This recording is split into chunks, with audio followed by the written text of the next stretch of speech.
Hello and welcome to my YouTube channel Insight with Dr. Kumar Saurav, where the fact meets perspective. आज का हमारा topic है श्री नीतीश कुमार जी का राज्यसभा का नॉमिनेशन के लिए राजी हो जाना और नॉमिनेशन करना। क्या है इसके पीछे की कहानी, क्या है इसके पीछे की बीजेपी की पटकथा, आज हम इस पर खुल के चर्चा करेंगे। तो वीडियो के अंत तक बने रहें आप लोग वॉच करें, लाइक करें, सब्सक्राइब करें। साथियों, नीतीश कुमार जो कि काफी लंबे समय से, लगभग 2 दशक से 20-21 साल से बिहार के मुख्यमंत्री बने हुए हैं। बीच में एक आध साल के लिए जीतन राम मांझी मुख्यमंत्री बने थे। और नीतीश कुमार एक बहुत ही सुलझे हुए, बहुत ही शार्प पॉलिटिशियन है, बहुत ही कैलकुलेशन से चलने वाले आदमी हैं, बहुत ही फूक फूक के कोई कदम लेते हैं। डिप्लोमेसी में भी उनका बहुत अच्छा नॉलेज है। उनका दायां हाथ क्या करता है वो बायां हाथ को पता नहीं चलता, बायां हाथ क्या करता है दायां हाथ को पता नहीं चलता। और एक चीज की सियोरिटी हमेशा लेते हैं नीतीश जी कि मेरी कुर्सी ना जाए। उसके लिए बहुत उनकी आलोचना होती है, लोग उनको कुर्सी कुमार कहते हैं, तरह तरह के नामों से उनको बुलाते हैं, पलटू चाचा बोलते हैं, चाहे जो भी बोले आप, लेकिन वो इतना श्योर करना चाहते हैं अपनी कुर्सी, और उस पर हमेशा वो कायम भी रहते हैं, और वो उनकी सफलता मिलती भी रही है 21-22 सालों से। चाहे वो पलटी मार के महागठबंधन की तरफ चले जाएं, चाहे वो एनडीए की तरफ रहें, लेकिन कुर्सी उनकी हमेशा सेफ रहती है। ये भी अपने आप में एक खासियत है। नीतीश जी इतना भी रिस्क नहीं लेना चाहते हैं कुर्सी सीएम पद के लिए कि वो हरनौत जैसे सियोड़ विधानसभा से भी चुनाव नहीं लड़ते हैं। आज के तारीख में वो एमएलसी हैं वो, और एमएलसी होकर वो मुख्यमंत्री बने। जब से मुख्यमंत्री बने वो एमएलसी हैं, एमएलए नहीं है। क्योंकि वो इतना भी रिस्क नहीं ले सकते हैं कि हम हरनौत से विधानसभा से चुनाव लड़े जहां पे उसका 100% जितना तय है, फिर भी वो रिस्क नहीं लेते हैं, वो एमएलसी बने रहते हैं। उसके पीछे तर्क देते हैं कि हम उलझ जाएंगे हरनौत में लड़ने से और हमको घूमने में दिक्कत होती है। वो बात नहीं है, रिस्क नहीं लेना चाहते हैं वो। मतलब उनको मलाई भी दीजिएगा ना, ठंडा मलाई, तो वो भी फूंक फूंक के उसको पिएंगे एकदम, कहा कहीं ओठ न जल जाए। इतने सजग मुख्यमंत्री अपने कुर्सी के प्रति, अपने पावर के प्रति। अचानक ऐसा क्या हो गया कि बीजेपी ऑफर करती है कि आप राज्यसभा चले जाइए, और वो कहते हैं हाँ चलो हम चलते हैं, राज्यसभा चलते हैं, और कुछ दिन के बाद हम इस्तीफा दे देंगे और सब कुछ, नई सरकार आ जाएगी, सब कुछ ठीक हो जाएगा। आखिर माजरा क्या है? कभी आपने इसके इसके बारे में सोचा है?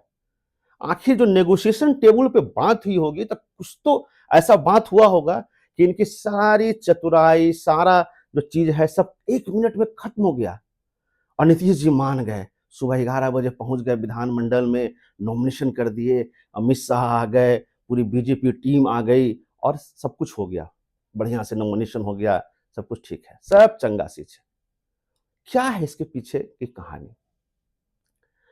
इसके पीछे कहानी जानने के लिए इसके क्रोनोलॉजी को समझिए। What is the chronology behind this घटना चक्र? एक घटना जो चल रही है, इसके पीछे क्रोनोलॉजी क्या, समय का खेल देखिए कैसे।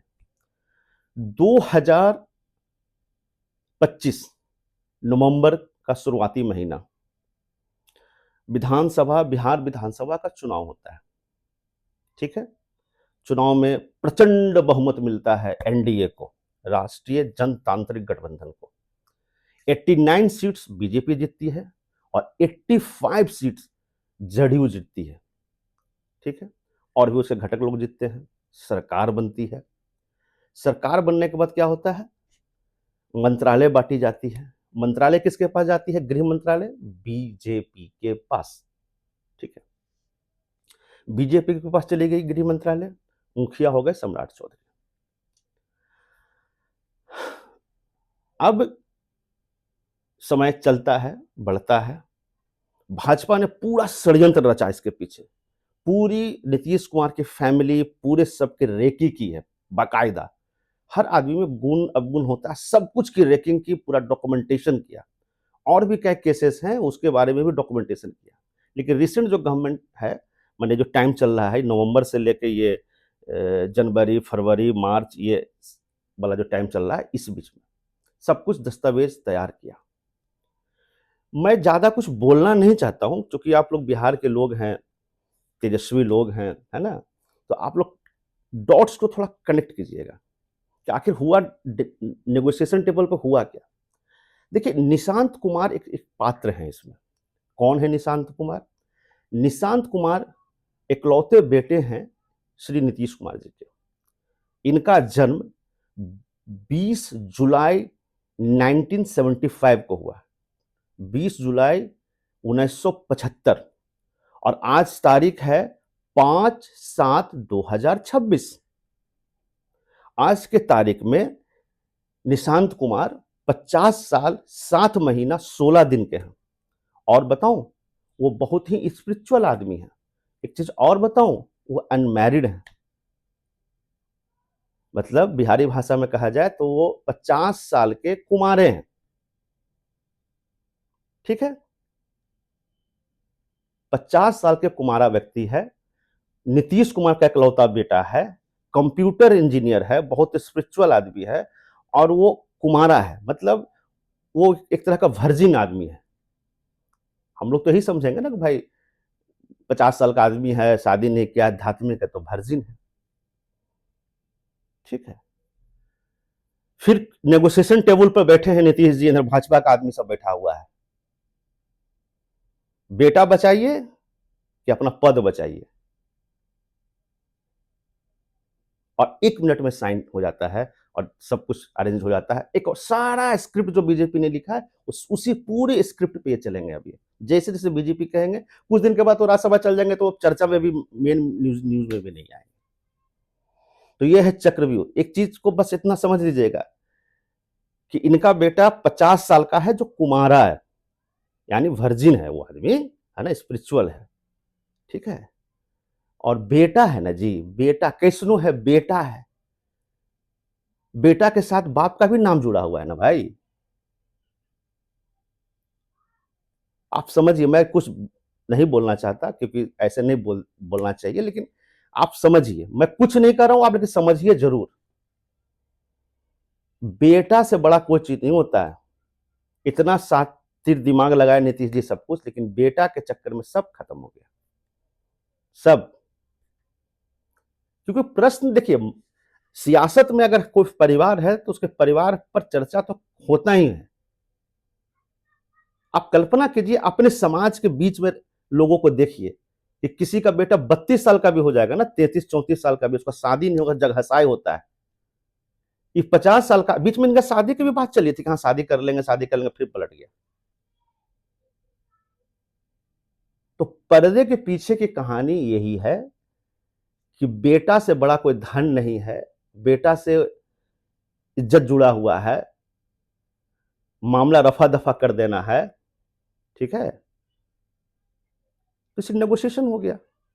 तो नीतीश कुमार तो बीजेपी के जे न घनेटा धर के अभी 20 साल और घुमाता, लेकिन मैनेजमेंट किया हर तरीके से। देखिए, बीजेपी का एक सिंपल सा फंडा है, या तो आप मेरे में इमर्ज हो जाइए, मोदी जी को जय श्री राम बोलिए, ताली मारने का तरीका सीख जाइए, भगवा पट्टा ले लीजिए, और नहीं तो आपको निपटाएगा। अब या तो आप अपने चाल में निपट जाइएगा, अच्छा कैसो न कैसो निपट जाएगा, उसका पूरा सिस्टम रहता है, वो निपटा ही देगा आपको। तो अगले बार कौन निपटने वाला है नीतीश जी के बाद? ऐसा मत सोचिएगा चिराग भैया कि आप भी बच जाइएगा, आपको भी निपटाया जाएगा। जीतनराम मांझी जी आप भी निपटने वाले हैं, और उपेंद्र कुशवाहा जी, आप कब निपट जाइएगा आपका भी पता नहीं चलेगा, क्योंकि आप लोगों ने बीजेपी ज्वाइन नहीं किया है।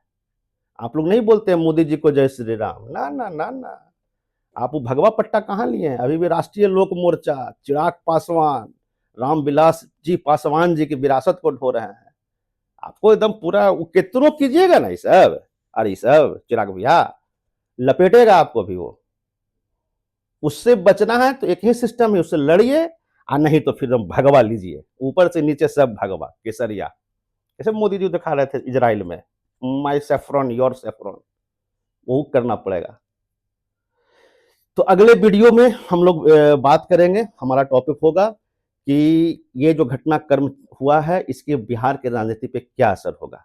फिलहाल के लिए आप लोग हमारे यूट्यूब चैनल पे ऐसे ही बने रहें और हमारे वीडियो को देखें, लाइक करें, सब्सक्राइब करें। जय हिंद।